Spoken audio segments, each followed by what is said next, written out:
삼부토건 웰바이오텍 수없이 지적이 됐고요.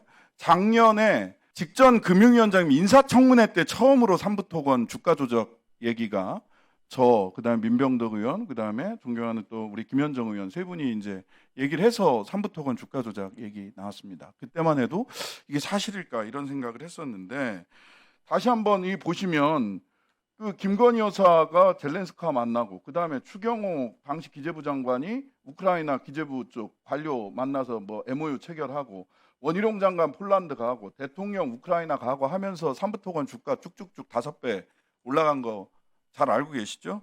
네. 근데 삼부토건뿐만 아니라 웰바이오텍 주가도 마찬가지입니다. 웰바이오텍 주가도 똑같이 삼부토건이랑 같이 올라가요. 근데 당시에 이 사업에 웰바이오텍 주가 조작 관련돼서 얘기됐던 사람들 지금 다 구속됐습니다. 이일준, 이은근, 이종호, 이기훈, 밀항 이기훈 선생만 도주 중에 있습니다. 김건희 씨와의 연관관계 이런 건 특검에서 조사하면 돼요. 근데 그러면 금융당국은 뭐 해야 되느냐? 보세요. 웰바이오텍 2023년 5월에서 7월 주가 변동 쭉 보면은요. 이 투자주의, 투자 경고, 그다음에 투자주의 경고를 계속 발령을 했어요. 근데 그 사이에 무기명 전환사채를 약 190억 발행을 합니다. 이 돈 어디로 갔는지 찾아야 되잖아요. 실제로 삼부보다 웰바가 더 문제다 라는 얘기들을 많이 하고 있지 않습니까? 그런데 금융당국이 조사를 어떻게 진행했느냐. 금융위원장 인청에서 이거 삼부토건 주가 조작 이거 왜 조사 안 하느냐라고 했더니 8월 달부터 한국거래소 이상거래 심리를 개시하고 이상거래 심리 종료 2개월 만에 종료를 해요. 그래서 그때 이런 얘기를 합니다. 1년 2개월 동안 공백이 있었어요. 실제로 주가 조작이 있었을 때부터 심리가 시작될 때까지 1년 2개월 동안 뭐 했냐? 뭐 했냐는 거예요, 도대체. 저 앞서서 보면 웰바이오텍에 대해서는 투자주의, 투자 경고, 투자주의 이런 경고를 내리기도 했어요. 그런데 이상거래 심리를 했냐 안 했냐? 했다는 얘기도 있고 안 했다는 얘기도 있어요.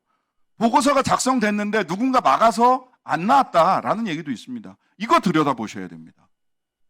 그리고 원래 준비를 하고 있었는데 원래 이상거래 심리를 하려면 주위에서 이렇게 들여다보고 있다가 한 1년 정도 지나야 이상거래 심리가 들어갑니다 라고 변명을 했어요. 지난번에. 이게 맞습니까? 1년 2개월이면 주가 조작 세력들이 돈 다 빼돌려가지고 이미 증거인멸 다 끝냈을 텐데 이게 원래 시스템이 그렇습니다 라는 취지로 변명을 해요. 납득할 수가 없습니다. 한국의 자본시장이 그리고 한국 자본시장을 감시하는 금융당국의 능력이 주의 경고는 할 수 있지만 이상거래 심리는 1년 2개월 이상이 지나서 한 게 그냥 우연히 시기가 맞았다는 거예요. 국회에서 지적한 것과 정상적인 이상거래 심리 기간이 우연히 맞았다 그래요. 이런 우연을 허용하는 것이 현재 금융당국과 자본시장 감시 시스템이라면 저는 이거 전면적으로 개편해야 된다고 생각합니다. 뭡니까? 주가 조작이 있는지 1년 2개월이 지날 때까지 아무것도 못하는 게 정상적인 겁니다. 이게 말이 됩니까? 즉 실제로 웰바 삼부토건 주가 조작 당시에 한국거래소를 비롯해서 자본시장 금융당국이 실제로 적발하고 조치를 취했는데 위에서 압력이 있었는지 검사하셔야 되고요. 조사하셔야 되고요.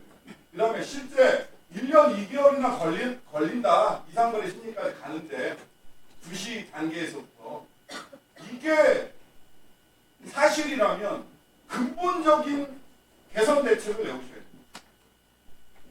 이 부분에서 네, 말씀 주신 대로 자본시장의 감시 시스템이 작동이 돼야 결국은 사람들이 이런 장난치는 게 안 되는구나 그런 걸 믿고 그래서 그런 조치를 안 하기 때문에 지금도 자본시장 같은 경우는 신속 적발 그걸 이제 1단계로 하고 있는데 의원님 주신 말씀대로 그 신속 적발의 취지와 이 시스템이 얼마나 부합하는지 한번 살펴보도록 하겠습니다.